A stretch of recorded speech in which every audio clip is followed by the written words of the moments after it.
This video was brought to you by Dollar Shave Club. Get top quality razors delivered to your door starting at just $1 a month. Link below in the description. Skip it up and that up. This is a video I've wanted to do now probably for a couple weeks. And I held off mostly because, well, I've been busy. And two, I wanted to formulate my thoughts because it's more of a rant and an opinion video or opinion piece than a news story. And after the whole Gamergate thing, after the whole Phil Fish thing, after talking about swatting and me personally being doxxed and seeing other people be doxxed, it made me sit back and think, is the internet ruining gaming? Is it destroying the fun aspect of gaming? Is it making gaming less enjoyable? And in the end, can all the bullshit that goes on the internet ruin the gaming industry? You may think that I'm nuts for saying that, but let me plead my case here. Now, back in my day... I know I had to go there because I'm going to talk about the old days, and to some of you, I'm 33, and that probably seems like 73.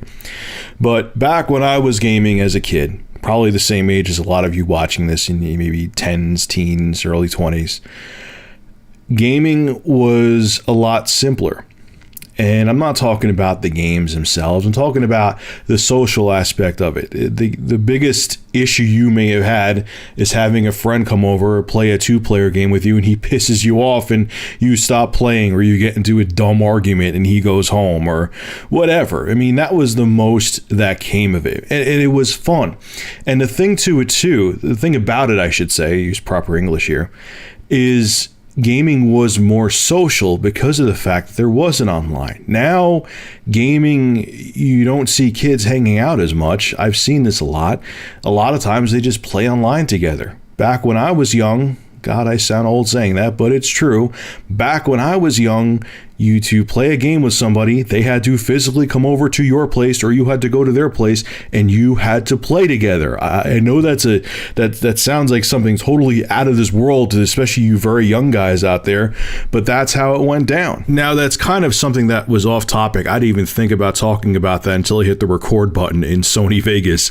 But yeah, that's something too. The social aspect of it does concern me, that people don't get together as much. Kids don't get together as much because they could just game over the internet. And having someone physically there with you, I don't care what anybody says, is totally different than talking to someone through a headset. And that's part of what concerns me too. But there's a bigger picture than that. Now, like I said to you, going back to the whole social aspect thing, is that when you got into an argument back in the day, it was small shit. You were, even as kids or even, as adults, you got into dumb arguments over who won the game, who cheated, so on and so forth. Now you have people swatting other people, where if someone's pissed off that they lost in Call of Duty, they're actually hacking and finding out their personal information, the person who won the match, to have a SWAT team show up at their house and hold them at gunpoint because you're a sore loser. That never happened back in the day. You have people who are pissed off at someone else's opinion and don't want to hear what they have to say, so to try to silence them because you don't like a YouTube video they made, you find out their personal information. So I love the excuse that people hide behind is, I want someone to deliver a pizza to their house. When you don't know what people are capable of, and they could do far worse than that if they find out this YouTuber's personal information. Then on top of that too, you have all these political crusades going on, like with Anita Sarkeesian and the whole feminist movement and the whole Zoe Quinn thing and the whole Phil Fish debacle that happened between Twitter and other things, and whether he was actually doxxed or not, and the whole conspiracy. And it's just getting so fucking complex, man. It's getting something that should just be simply about enjoyment. You turn on a game, you play it, and you just have fun, has turned into this whole shit show, disastrous, political, and dangerous shit show. And I never, ever, when I was young, like 10 and 15 and even early 20s, never saw that this was going to happen to gaming. And here we are.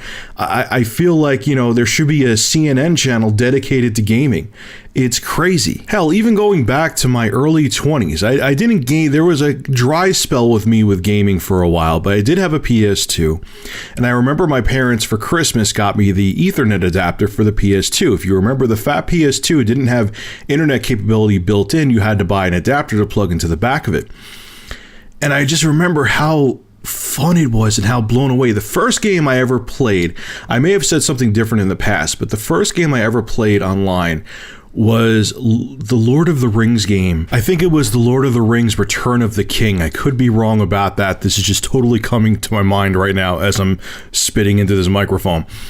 And it had a co-op mode. And I remember I first put the Ethernet adapter in, and I was playing with some young kid online, and I just got the game too. So I didn't really know what I was doing, and he was pissed off. He's like, this guy I'm playing with, he sounds old and he sucks at this game. And I was laughing as he was saying it, but it blew me away too. I'm like, I'm playing with some kid on the other side of the country cooperatively in a game. Just that whole thinking of how that was happening and what the technology was doing blew me away. Then I moved on to SOCOM 2, and that was I was going through like a funk at that time, and I was depressed, and I would play that for hours on end at night. That was like one of the points where I was actually back into gaming for a little bit.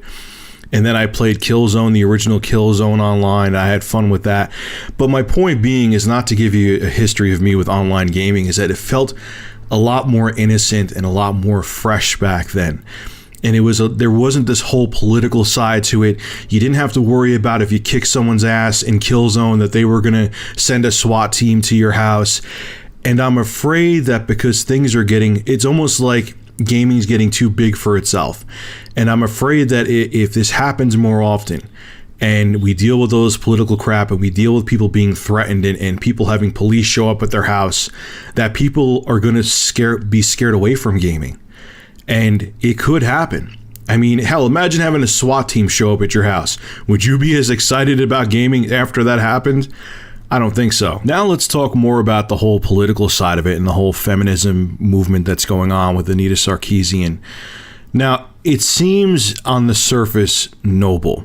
And I'm all about women having equal rights. And it's a very delicate topic because what I say sounds like it's ignorant, but it's not. Here's what I want. I want game developers to have full artistic freedom and not have to worry about being politically correct. Okay? If there's a game that takes place in a time in history where it would have been a male, you can't bitch about it not being a female. If there's a time in history or whatever, there's a game that someone wants to set up where they feel the character should be a male, you can't bitch that it's not a female. And that's the thing I'm saying. And like I've said before, I understand that there's more male lead characters in games than females. I'll agree with you on that one. I'm not refuting that.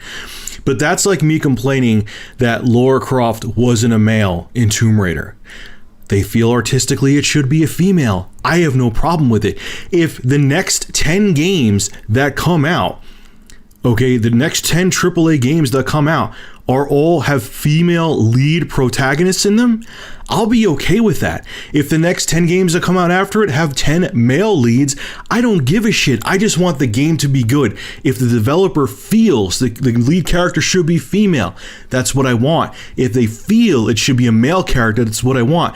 I don't want them, because of dumb bitches like Anita Sarkeesian, to feel like they have to stifle their game and shoehorn in a female character or a male character because they have to be quote unquote politically correct.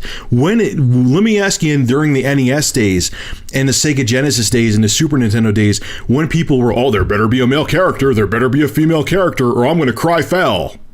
That never happened, and it shouldn't happen now. I understand the gaming industry is much bigger, but if you make developers have to tiptoe and just try to do everything to be politically correct, it's going to stifle creativity, and it's going to make games fucking bland. And that's what all these feminazis don't understand, or they don't give a shit. They're more concerned about gaining internet popularity and forwarding their agenda. They just don't care. That's probably what the real answer is. Look, as I say this, I realize that I make a living talking about gaming on the internet.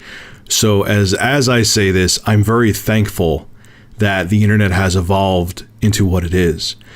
But I just don't want gaming to become so fucking complex and so serious, because life itself is full of drama.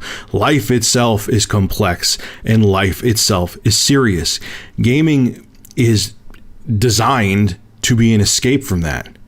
And if we start bringing real life drama into gaming, it kind of defeats the purpose of why we game, don't you think? And my ultimate fear is that if gaming becomes too serious, people may just give up on the hobby, and that would suck big time. All right, folks, this is Rich of Review Tech USA. Make sure to rate, comment, favorite, and subscribe. And as always, thank you for supporting my channel. Have a good one.